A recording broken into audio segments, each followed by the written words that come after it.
The candles were already melting by the time Leon Vescari realized no one was coming. He sat at the head of a table built for 40 people, in a wheelchair he still hadn't gotten used to, staring at a birthday cake with his name written in gold icing. Behind him, floor-to-ceiling windows looked out over gardens lit with 1,000 fairy lights. Lights he'd paid a small fortune for. Lights nobody would see tonight. 1 year ago, Leon Vescari didn't wait for anyone. Men froze when he walked into a room. Now he couldn't even stand up in one. The bullet had entered through his lower spine during what should have been a routine deal at the docks. A single shot, and the most feared boss in the city went down like a puppet with its strings cut. He survived. His legs didn't. Since then, the calls had gotten shorter, the visits had stopped. And tonight, on his 30th birthday, the truth arrived in the cruelest way possible. Through silence. His phone buzzed. He almost smiled, hoping it was someone finally showing up late. It was Vittoria, his girlfriend of 2 years. "I can't do this anymore, Leon. I need someone who can actually protect me now. I'm sorry. Please don't call." He read it twice. Then she blocked his number before he could even reply. Leon set the phone face down on the white tablecloth like it weighed 100 pounds. Around him, waiters exchanged nervous glances, unsure whether to keep the food warm or start clearing it away. His right-hand man, Dario, hovered by the doorway, phone pressed to his ear, making excuse after excuse to absent guests who had already stopped answering. "Ricci says he's stuck in traffic," Dario said, not meeting Leon's eyes. "There's no traffic on a Tuesday night, Dario." Dario didn't argue. He just nodded and stepped outside to make another call nobody would pick up. One by one, the caterers folded the lemons off unused tables. Chairs were stacked. The 3-tier cake, chocolate his favorite, sat untouched, its candles slowly drowning in their own wax. Leon watched the room empty around him the way a man watches his own kingdom collapse in slow motion. Not with rage, with something quieter. Something that hurt more.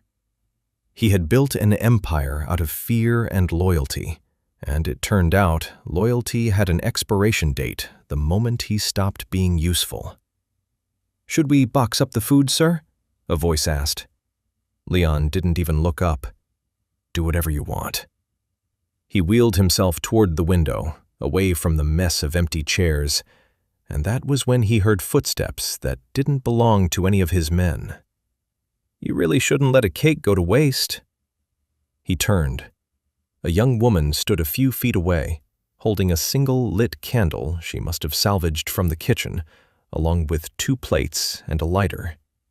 She wore the black and white uniform of the catering staff, a waitress, clearly not someone who was supposed to still be here. Round face, warm brown eyes, dark hair pulled into a messy bun that had mostly fallen apart during her shift. She looked completely unbothered by the mansion, the wealth, or the fact that she was talking to a man half the city was terrified of. "You should be packing up like everyone else," Leon said, his voice sharper than he meant it. "Probably," she agreed cheerfully, pulling a chair over anyway. "But nobody told me I couldn't stay." "My manager did," called a stressed-looking man from across the room.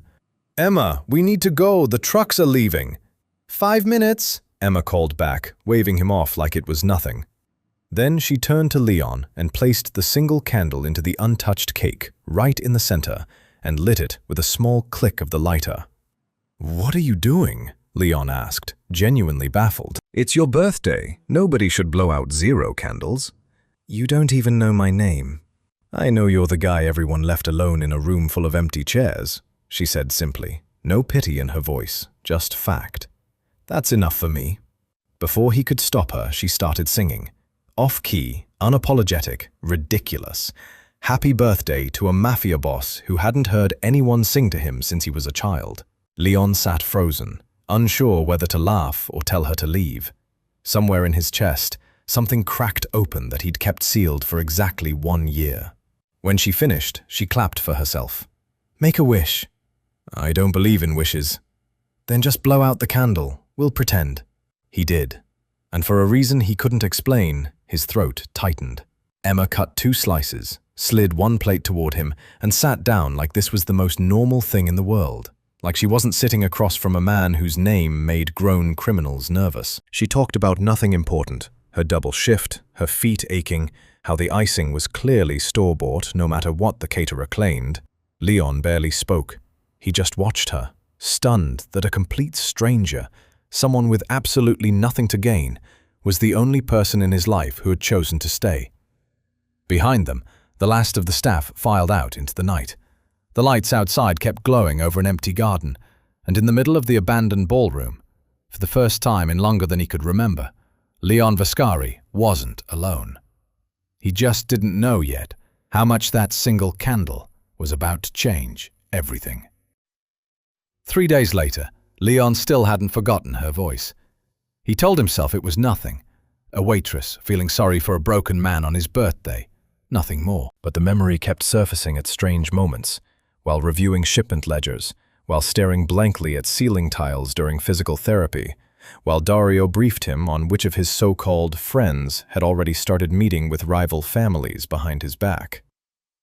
So when Leon found himself outside a small downtown cafe 3 days later, he blamed it on curiosity, nothing else. The cafe was nothing like his mansion, cramped, warm, smelling of cinnamon and burnt espresso. Emma spotted him the second his car pulled up outside, wheelchair ramp lowering with a mechanical hiss that drew a few stares from customers. She didn't stare. She just grinned like she'd been expecting him. "You actually came," she said, wiping her hands on her apron. "I half thought I imagined you." "I wanted to return the favor," Leon said, holding up a small paper bag. "I don't bake. I bought these instead." She peeked inside, expensive pastries from a bakery that cost more per item than her hourly wage. Emma laughed, delighted and a little embarrassed. "Fancy. I made cookies, actually. Chocolate chip. Slightly burnt, but don't tell anyone." "I won't." She led him to a corner table, ignoring the way her manager frowned from behind the counter. For the next hour, Leon Vescari, a man who had once ordered warehouses burned to send a message, sat quietly eating slightly burnt cookies and expensive pastries with a waitress who had no idea who he really was. She believed the story Dario had fed the staff that night, that Leon was a wealthy businessman recovering from a car accident, isolated because of his condition and his demanding work. Leon let the lie sit comfortably between them. It was easier than the truth. And for the first time in a year, being lied about didn't feel like protection. It felt like relief. Around Emma, he wasn't the boss everyone feared or the cripple everyone pitied. He was just a man having coffee. "You don't smile much," Emma observed, tilting her head. "Even when something's funny, you just kind of exist through it." "Comes with the accident," Leon said carefully. "You stop expecting good days." "That's a terrible way to live." "It's a realistic way to live."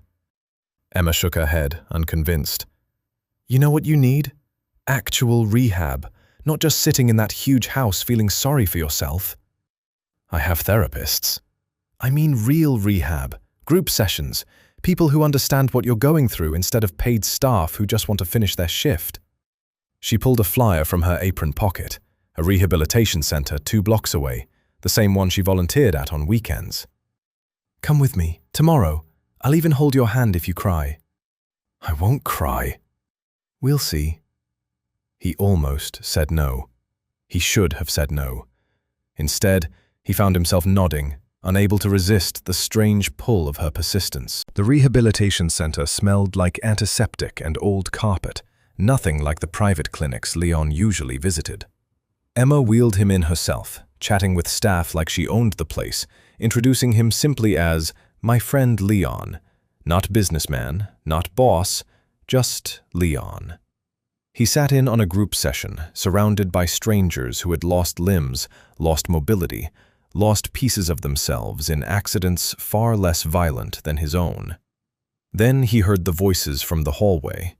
2 men waiting near the entrance, clearly not patients. Leon recognized them instantly. Former soldiers of his own organization, men who used to salute him. They didn't see him through the half-open door. "Heard the boss goes to physical therapy now," one muttered, laughing under his breath. "Wheeling around like some old man. No wonder Marco's running things smoother than ever. Wouldn't trust a cripple to run a corner store, let alone a family." Leon's hands tightened on the armrests of his wheelchair. A year ago, those words would have ended with both men disappearing quietly into the harbor. Now he just sat there, frozen, listening to his own irrelevance spoken out loud by men who used to fear his shadow. Emma noticed his expression change instantly. "Leon, you okay?" "I need some air." He wheeled himself out through a side exit before she could ask more questions, breathing hard, jaw clenched, humiliation burning hotter than any bullet wound. The city he once controlled was slipping through his fingers, piece by piece, and apparently everyone knew it except him. Emma found him minutes later in the parking lot, staring at nothing. She didn't ask what happened. She just sat on the curb beside his wheelchair, silent, present, patient in a way nobody in his old life had ever been. "You don't have to tell me everything," she said quietly, "but you don't have to be alone either. Not anymore." Leon looked at her, really looked at her, and understood, with quiet unease, that keeping his secret from this particular woman was going to be far harder than he expected. And somewhere across the city, a name he trusted more than anyone, Marco, was already tightening his grip on everything Leon was slowly losing. A week after the rehabilitation center, Leon made a decision that surprised even himself. He was going to try, one more time, to build something legitimate. He'd spent the last year drowning in what he'd lost, his legs, his loyalty, his grip on an empire built from fear. But watching Emma move through her small life with so little and so much joy had planted a stubborn thought in his head. Maybe there was a version of himself that didn't need any of it. Maybe there was a way out. The meeting was set at the Grand Solari, the city's most prestigious hotel, with a group of legitimate investors interested in funding a chain of rehabilitation and wellness centers. Leon's idea, though he hadn't told them exactly why he cared so much about the cause. Dario had arranged everything, but Leon needed someone by his side who didn't look like muscle, who didn't scream Mafia the second she walked into a room. He asked Emma to come as his assistant. "Me?" she'd said, nearly dropping a tray of coffee cups. "I don't know anything about business meetings." "You know how to make people comfortable," Leon said. "That's worth more than any finance degree in that room." She agreed, mostly out of curiosity, borrowing a blazer from her roommate and spending the car ride nervously practicing how to hold a folder like she knew what was inside it. Leon watched her rehearse serious expressions in the window's reflection, and for the first time in longer than he could remember, felt something close to happiness. The meeting room on the 40th floor was all glass and quiet money. Investors in tailored suits, assistants refilling water glasses, the low hum of a deal about to be made.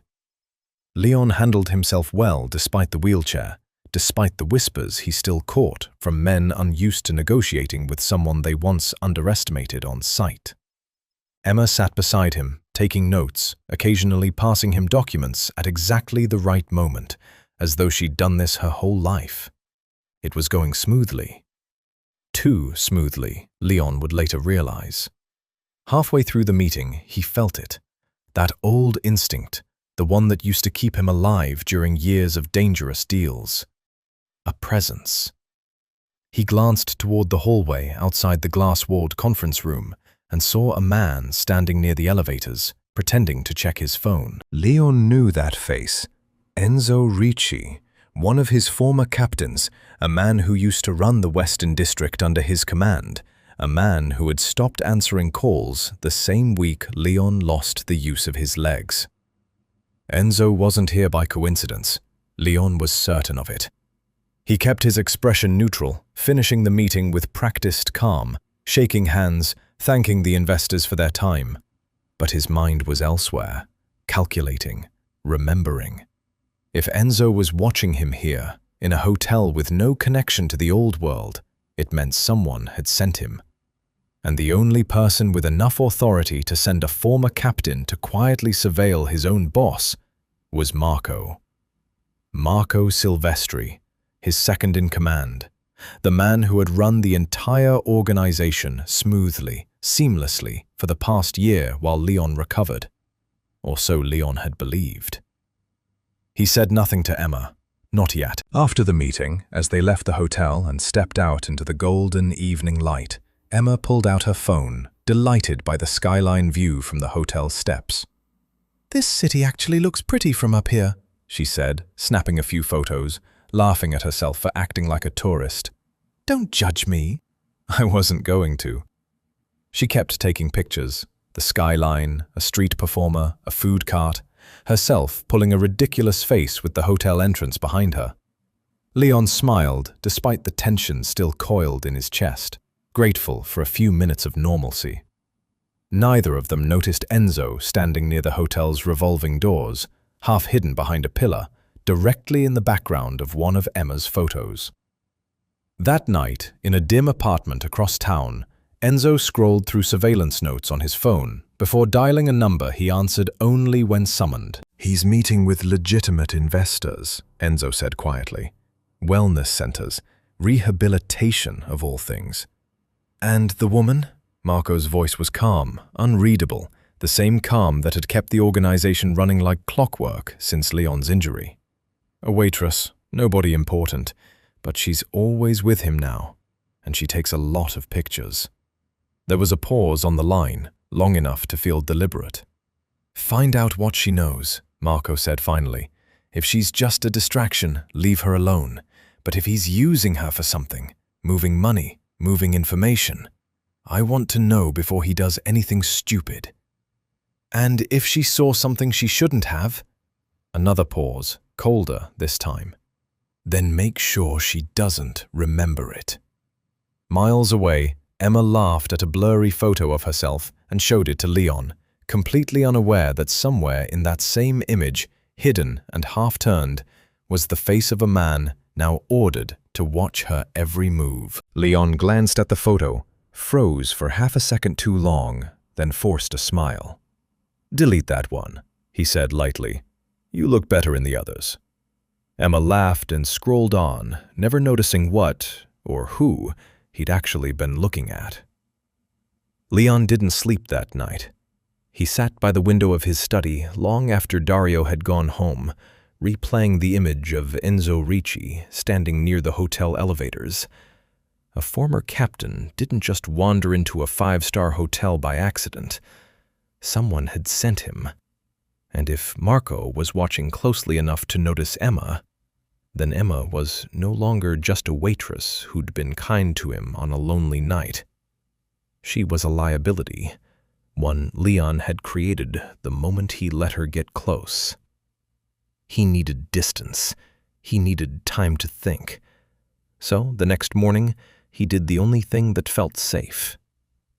He ran. "The vineyard?" Emma repeated, standing in the doorway of the cafe with her apron half untied.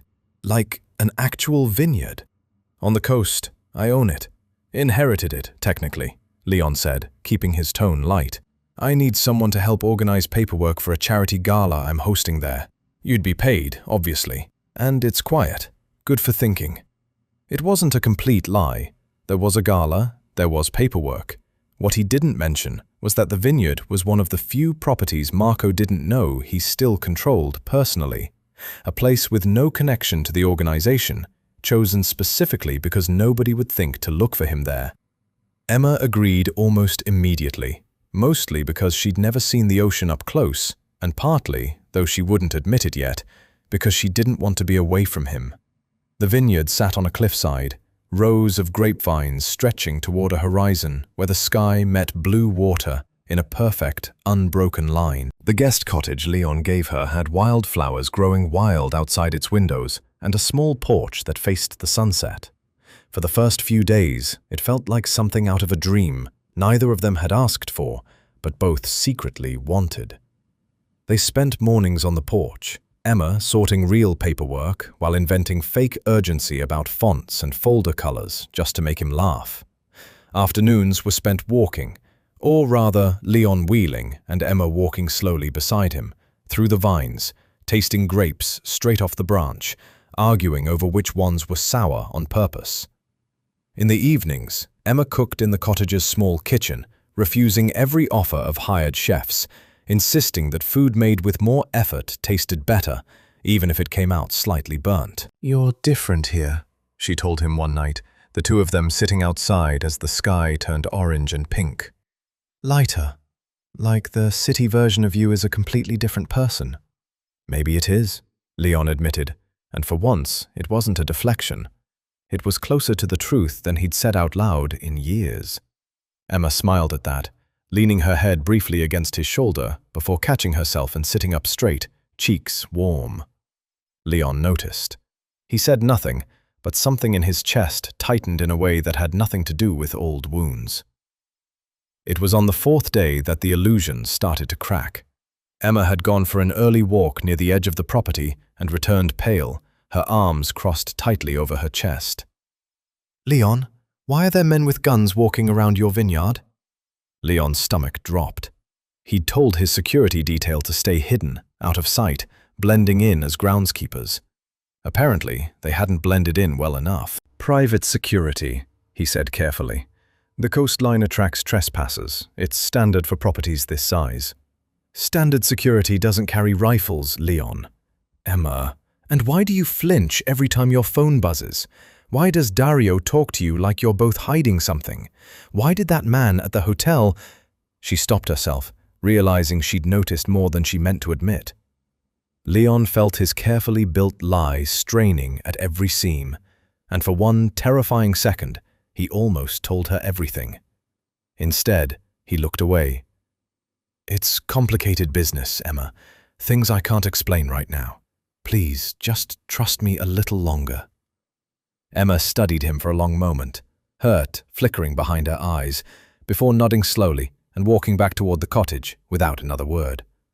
Leon sat alone among the vines, hating himself more in that moment than he had in the entire year since the shooting. That same evening, deep in the vineyard security office, Leon's most loyal bodyguard, Salvo, sat hunched over a laptop, running diagnostics on the estate's communication systems. Something had been bothering him since they'd arrived. A delay in signal encryption, a data packet routed somewhere it shouldn't have gone. His fingers moved quickly across the keyboard, tracing the anomaly back through layers of security protocols Leon himself had personally approved. When the truth finally surfaced on the screen, Salvo felt his blood run cold. Someone inside their own network, someone with high-level access, had leaked the vineyard's exact location less than 12 hours after they'd arrived. Salvo grabbed his phone immediately and dialed Leon's private line, hands unsteady for the first time in years of loyal service. "Boss," he said the moment Leon picked up, voice low and urgent.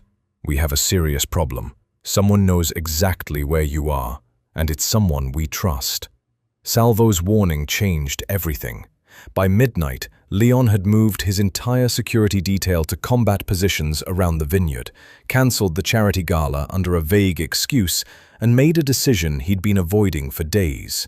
He needed to go back to the city and deal with this himself, face to face, before whoever was leaking information got the chance to do real damage.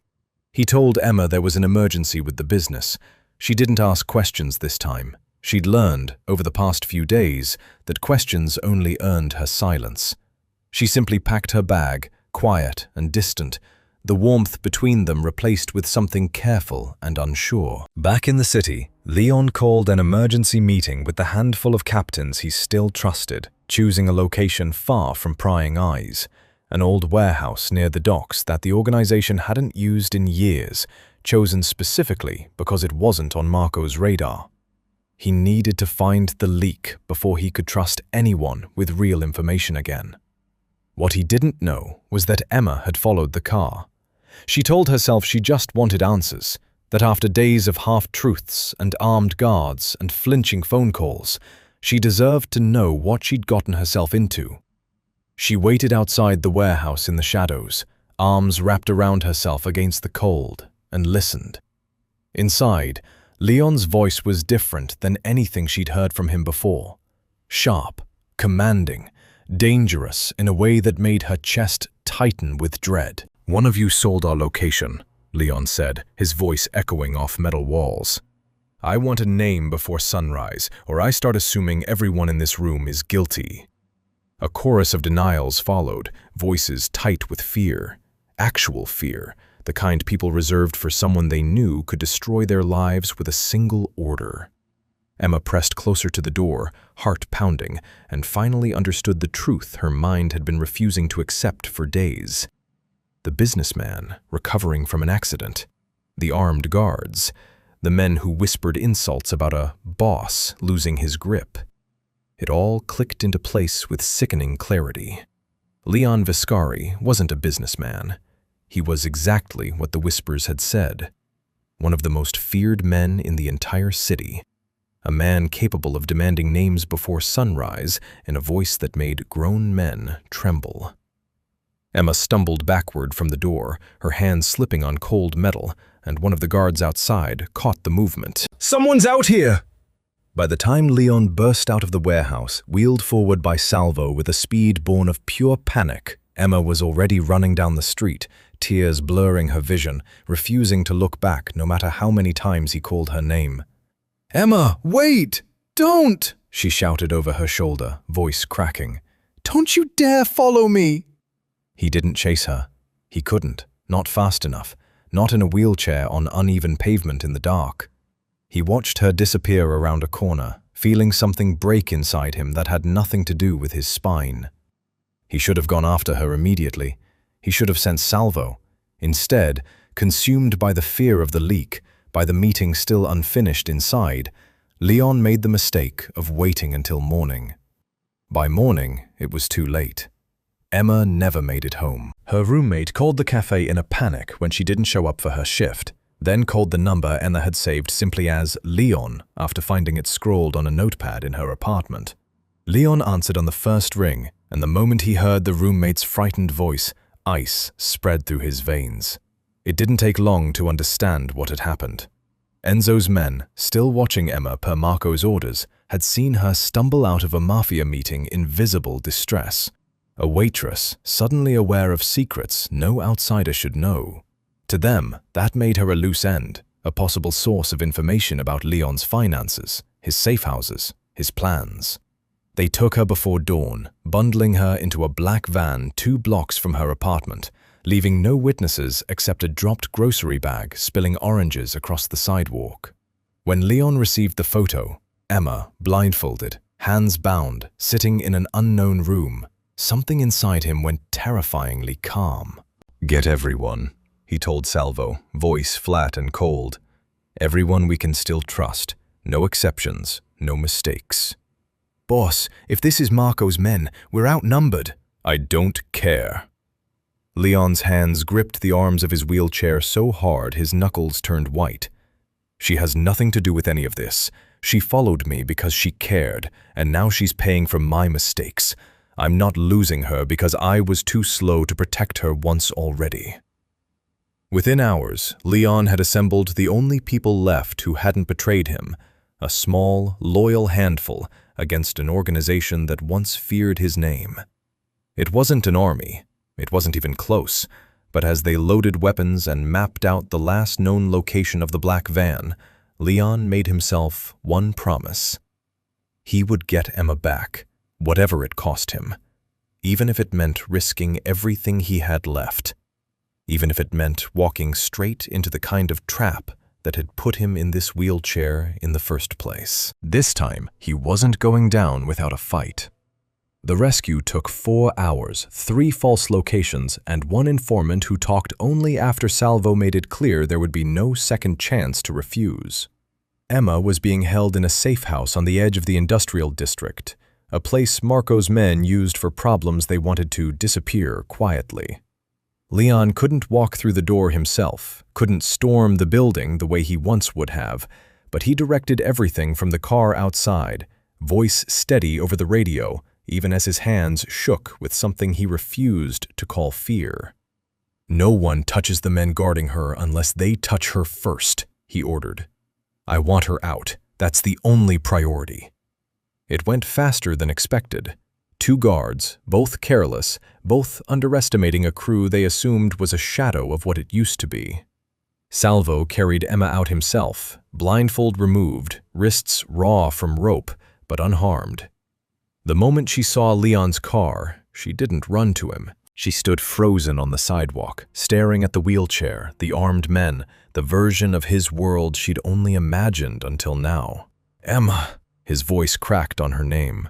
She said nothing the entire ride to the mountain safe house Salvo insisted on, a remote cabin 2 hours outside the city, chosen because it had no connection to Leon's old life, no records, nothing Marco's remaining spies could trace. Leon had taken a graze wound to the shoulder during the extraction, refusing treatment until Emma was safely inside, and even then he only allowed Salvo to patch it while Emma sat across the cabin, arms wrapped around herself, watching him like a stranger.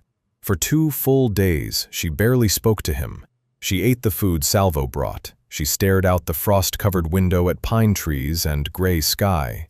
She flinched whenever Leon wheeled too close, and each flinch landed harder than any bullet ever had. Leon didn't push. He'd taken enough from her already. Her trust, her sense of safety, maybe her ability to ever look at him without seeing the man from that warehouse.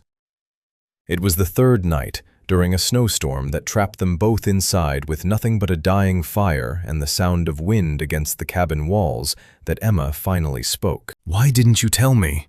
Leon set down the log he'd been about to add to the fire. "Would you have stayed if I had?" "That's not an answer." "No," he admitted quietly. "It's not. I didn't tell you because the first time you looked at me, you didn't see a criminal. You saw a man who'd been abandoned on his birthday. I wanted to keep being that man for as long as I could." Emma pulled her knees to her chest, staring into the flames. "I heard what you said in that warehouse, the way people talked about you. That wasn't some businessman with a temper, Leon. That was someone people are terrified of." "They should be terrified of what I used to be," Leon said. "I inherited this life at 23, the week after someone finished my father in front of me. I didn't choose it. I just never had the courage to walk away from it until a bullet took the choice out of my hands." He told her everything then, not to earn forgiveness, but because she deserved the truth after nearly dying for a lie he'd let her believe. He told her about his father's death, about years of building fear because fear was the only currency that kept men from testing him, about trying quietly to shift the organization toward something legal before the sniper's bullet nearly ended him completely. He told her about the captains who abandoned him the moment he became inconvenient, about Marco running everything so smoothly that Leon had started to wonder, with growing unease, whether his second-in-command wanted him to recover at all. Emma listened without interrupting, and when he finished, the cabin was silent except for the crackling fire. "You could have run," she said finally. "Taken the money, disappeared, let Marco have all of it. Why fight for any of this?" "Because if I run, everyone who trusted me gets left with nothing. Salvo, the families of the men who stayed loyal, and now you." He looked at her directly. "You almost died because of who I am, Emma. I don't get to just walk away from that. I have to fix it, or at least try." Over the following days, something shifted between them, not back to what it had been, but into something steadier. Emma watched Leon refuse, twice, to let his men interrogate a captured spy with anything beyond hard questions, insisting on no violence unless absolutely necessary. She watched him agonize over risking civilian lives during planning, watched him take responsibility for every mistake instead of blaming the men around him. Slowly, cautiously, she began to see it. Not the boss the whispers described, but the man underneath, the one who'd inherited a war he never wanted and spent every day since trying to survive it without losing himself completely. "I still don't trust you," she told him on their last night in the cabin, snow finally beginning to melt outside. "But I don't hate you either, and I think that scares me more than anything you told me." It was the closest thing to hope Leon had felt in over a year, and it arrived just as Salvo burst through the cabin door with news that would change everything they thought they knew about who had really put Leon in that wheelchair. Salvo's face told Leon everything before he said a single word. "We found the shooter," Salvo said, breathing hard from the cold. "The sniper from the docks, the one who put you in that chair." Leon felt the air leave his lungs. "Where?" "Gone. 3 weeks ago. Car accident, according to the official report. But my contact inside the coroner's office says the brake lines were cut." Salvo hesitated, and that hesitation was worse than anything he'd said so far. "Before he died, he talked. To someone he trusted. And that conversation got recorded. Salvo, who hired the shooter?" Salvo held out his phone, hands unsteady. "You need to hear this yourself." The recording was rough, muffled, clearly taken in secret. A dying man's insurance policy, the kind people in that world kept in case loyalty ever needed proof. But the voice underneath the static was unmistakable. Calm, measured, the same voice that had run Leon's entire organization flawlessly for the past year. "Marco, you'll be paid the moment it's done. Aim for the spine, not the head. I don't want him gone, I want him broken. A leader in a wheelchair is a leader nobody follows. Give it a year and the whole thing falls into my hands without a single drop of my blood on it." Leon sat in absolute silence, the cabin fire crackling behind him, Emma's hand slowly finding his shoulder as the recording ended. A year of humiliation. A year of watching his own men whisper insults in hallways, of feeling his empire slip away piece by piece, of believing fate alone had crippled him. It hadn't been fate. It had been Marco. The man Leon trusted with everything. The man who visited him in the hospital with flowers and false tears, who ran the organization on his behalf, while quietly making sure Leon never fully recovered his place in it. "He's been controlling everything," Leon said slowly, the pieces finally locking into place. "The captain's abandoning me, the rumors, even Vittoria leaving. Marco probably orchestrated that too. He didn't want me back. He wanted me gone." "There's more," Salvo said grimly. "Marco knows we found the recording. My contact who leaked it went dark 2 hours ago. If Marco knows we have proof, he's not going to wait around for us to use it." He was right. Within the hour, Leon's phone rang with a number he hadn't seen in over a year, Marco's private line. "I hear congratulations are in order," Marco said smoothly, no trace of guilt in his voice. "You found out the truth. I always said you were sharper than people gave you credit for, even in that chair." "You put me in this chair." "I made you untouchable," Marco corrected calmly. "Nobody suspects a paralyzed man of holding real power. You could have quietly enjoyed retirement, Leon. Instead, you decided to play businessman with some waitress and go poking around in things that don't concern you anymore." Leon's blood ran cold. "If you touch her—" "She's already a problem I'm handling," Marco interrupted. "But I'll make you an offer. Come to the harbor tonight, alone, no army. You don't have one left anyway. Bring what you think you have on me, and we'll discuss how this ends without further bloodshed. Refuse, and I promise your little waitress won't survive the week." The line ended before Leon could respond. "It's a trap," Salvo said immediately. "He's not offering a deal, boss. He's finishing the job he started at the docks." "I know," Leon said quietly. "That's exactly why I'm going." Emma stepped forward before he could argue further. "Then I'm coming with you." "Absolutely not." "Marco already thinks I'm a loose end," Emma said, voice steadier than Leon expected. "If I hide, he'll hunt me down eventually anyway. But if I help you end this tonight, maybe I don't have to spend the rest of my life running." She held up her phone. "I still have contacts from the rehabilitation center. One of them works with an anti-corruption task force. Off the record, but real. If we can get that recording and anything else to them while you keep Marco talking, this ends with him in prison, not you in a body bag." It was reckless. It was dangerous. And it was, Leon realized, exactly the kind of plan that might actually work. Not through violence, but through the one weapon Marco never expected Leon to use: the truth. That night, Leon arrived at the private harbor alone, in appearance only. Salvo positioned in the shadows, Emma hidden in a service vehicle with a hidden recorder and a direct line to investigators waiting for her signal. Marco stood at the edge of the dock beneath flickering warehouse lights, flanked by armed men, smiling like a man who believed he'd already won. "No army," Marco said approvingly. "Smart, though I expected a little more fight from you, old friend."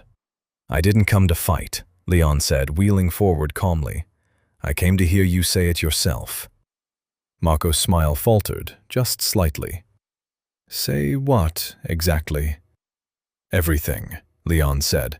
"The sniper, the year of lies, all of it. Because, unlike you, Marco, I'm not the one who needs to hide in the shadows to feel powerful."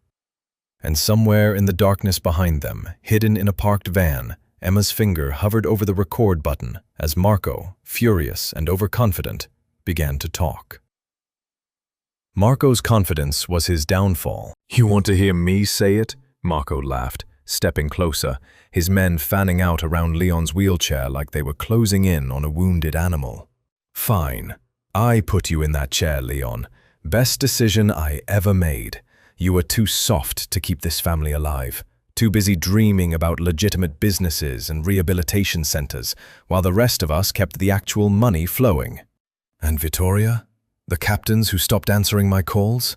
All me," Marco said, almost proud. "Made sure everyone saw exactly how weak you'd become. Wasn't hard. People follow strength, Leon. You forgot that the moment that bullet hit your spine."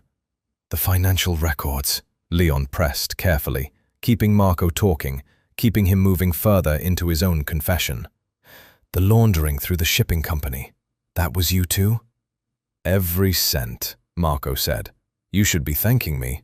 I kept this family alive while you played house with a waitress." In the van, 30 feet away, Emma sat frozen, recorder running, phone connected live to the investigator she'd contacted through her rehabilitation center connections. Her hands trembled, but she didn't stop recording. Not when Marco listed the names of officials he'd bribed, not when he casually mentioned 2 rival bosses he'd had finished to expand territory. Not even when he turned, almost as an afterthought, and gestured towards Salvo's hidden position. "Bring out the bodyguard too," Marco called to his men. "No loose ends tonight." That was the signal Salvo had been waiting for. Gunfire cracked through the harbor, not from Leon's side, but from law enforcement vehicles converging from 3 directions, sirens cutting through the night as Emma's contact confirmed the recording had captured more than enough for an immediate arrest warrant. Marco's men scattered, most surrendering the moment they realized how badly outnumbered they suddenly were. Marco himself tried to run, only to be tackled by 2 officers before he made it 20 feet down the dock. Leon didn't move from his wheelchair through any of it. He simply watched, expression unreadable, as the man who had destroyed a year of his life was dragged away in handcuffs, still shouting threats that meant nothing anymore. Emma reached him minutes later, breathless, the recorder still clutched tightly in her hand. "It's done," she said. "They have everything." "Because of you," Leon said quietly. "Because of both of us," she corrected. The weeks that followed unfolded faster than either of them expected. With Marco's confession corroborated by financial records, Leon voluntarily surrendered. Years of laundering, bribery, laid bare for investigators. The organization collapsed from the inside out. Several corrupt officials were arrested alongside Marco. Leon, in exchange for full cooperation and the dismantling of what remained of the criminal network, avoided prosecution himself, walking into the courthouse not as a defendant, but as the key witness who brought down an empire built on his own stolen legacy. The public reaction was complicated. Some called him a hero for exposing corruption reaching into City Hall. Others remained skeptical of a man with his history. Leon didn't care about redemption in the eyes of strangers. He cared about one hospital room, 3 floors up from where the court proceedings had briefly required his testimony, where complications from his old spinal injury had flared up under the stress of everything. Emma visited every single day. She sat beside his hospital bed with takeout from the cafe, complaining about her manager, filling silences that used to feel unbearable to Leon before she existed. One afternoon, with sunlight slanting through the window and machines beeping steadily beside him, Leon finally said what he'd been holding back since the mountain cabin. "I'm sorry," he said simply, "for every lie, for putting you in danger, for letting you find out the truth in the worst possible way instead of telling you myself." Emma set down her coffee, studying him carefully. "You know what's strange? I keep waiting to be angrier than I am. I was kidnapped because of you. I nearly died because of who you used to be." She paused. "But I also watched you refuse to hurt a captured spy when it would have been easier. I watched you risk everything to get me back instead of running. I watched you tell the truth in that courthouse when lying would have protected you. That doesn't erase what I did before." "No," she agreed. "It doesn't. Trust isn't something you get back just because you said sorry once." She reached for his hand, hesitant but certain. "But it's something you can rebuild, slowly, if you're willing to keep choosing the man you became instead of the one you used to be." "Every single day," Leon said, meaning it more than he'd meant almost anything in his life. "If you'll let me." Emma didn't answer with words. She simply laced her fingers through his, staying long after visiting hours technically ended, long after the nurses stopped pretending not to notice, long after Leon Vescari, former Mafia boss, cooperating witness, a man who'd lost everything and somehow found something better, finally allowed himself to believe that maybe, just maybe, this was the beginning of a life worth having. 6 months can change a life more than people expect. Leon Vescari no longer lived in the mansion where 40 empty chairs had once mocked him on his 30th birthday. He'd sold it during the final settlement with the courts, keeping only the assets proven to be legally earned. A fraction of what he once controlled, but enough, finally, to build something real. He'd spent the month since Marco's arrest in physical therapy that actually mattered to him now, slowly regaining partial strength in his legs, though the wheelchair remained a permanent part of his life. He'd stopped seeing it as a symbol of everything he'd lost. These days, it was simply how he moved through the world he'd chosen to keep living in. Today, that world looked like a small restaurant on a quiet corner of the city, string lights wrapped around the awning, the smell of fresh bread drifting out into the street. Emma's restaurant. She'd talked about it constantly during those hospital visits months ago, half joking, half dreaming, describing exactly what kind of place she'd open if she ever had the chance. A cozy neighborhood spot. Warm lighting. Mismatched chairs that somehow all belonged together. Comfort food made the way her grandmother used to make it. Nothing fancy, just honest. Leon had listened to every detail without saying much, quietly filing it away. And when the courts finally approved his legally earned assets for release, he knew exactly where he wanted to put them. "You didn't have to do this," Emma had told him the day he handed her the paperwork for the lease, her eyes wide with disbelief. "I wanted to," he'd said simply. "You gave me a reason to want something again. This is the least I can do." She'd cried that day, though she'd never admit it was more than something in her eye. Now, sitting, at the restaurant's grand opening, Leon watched the dining room fill with more people than he'd expected.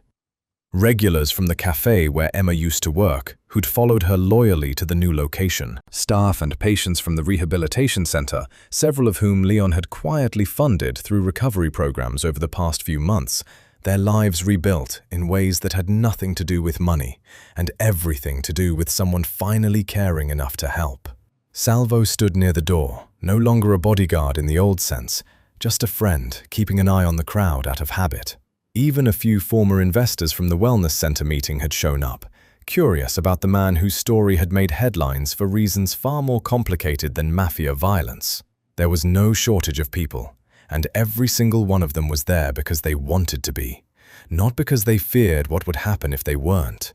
Leon thought about that constantly these days, The difference between fear and choice. Between a room full of people who show up because they have to, and a room full of people who show up because they want to. Emma moved through the crowd like she'd been running restaurants her whole life, laughing, refilling glasses, checking on the kitchen, glowing with an exhaustion that looked nothing like exhaustion at all. When the last of the appetizers had been cleared and the dining room settled into contented conversation, she disappeared into the kitchen and returned carrying something Leon immediately recognized, his chest tightening with quiet disbelief. A small chocolate cake. One candle, lit, standing crookedly in the center. "You've got to be kidding me," Leon said, laughing for what felt like the first time in years without any weight behind it. "I told you," Emma said, setting it down in front of him with a grin. "Nobody should blow out 0 candles. Figured it was time you got a proper do-over."